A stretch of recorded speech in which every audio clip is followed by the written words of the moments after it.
been out to Angelucci's for my coffee beans. That record has turned Angelucci's coffee shop into a mecca for Dire Straits fans.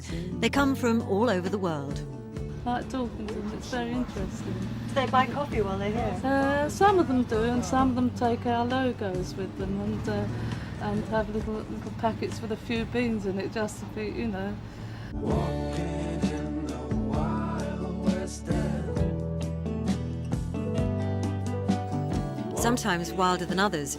Don't know how true it is, but Keith Moon is said to have jumped from one building to another across this Soho alleyway on his way to, or maybe from, a drink session. Far better authenticated is 59 Old Compton Street, where British rock and roll all began. Well, it's the womb of English rock and roll, basically. Tommy Steele was discovered down here, playing with a group called the Vipers, a skiffle group. It was a coffee bar called the Two Eyes Coffee Bar in the basement of that restaurant over there.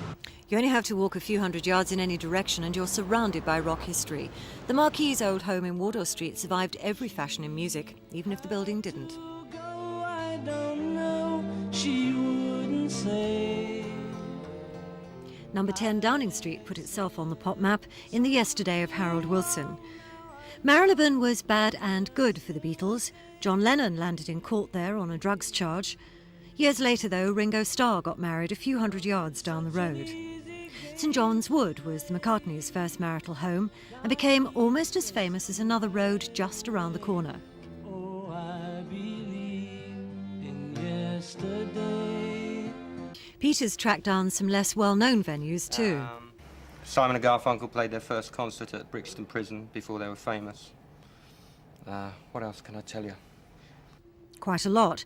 For instance, it's rumoured that while The Who were inside Battersea Dogs' home buying a guard dog, someone nicked their van, complete with £5,000 worth of equipment.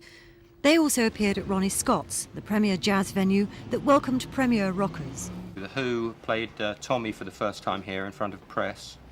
And poor old Jimi Hendrix, his very last public notes played right there behind me, where he got up and jammed, did an impromptu jam with Eric Burdon. A few hours later he went home and that was the end of poor old Jimmy. He's up there now.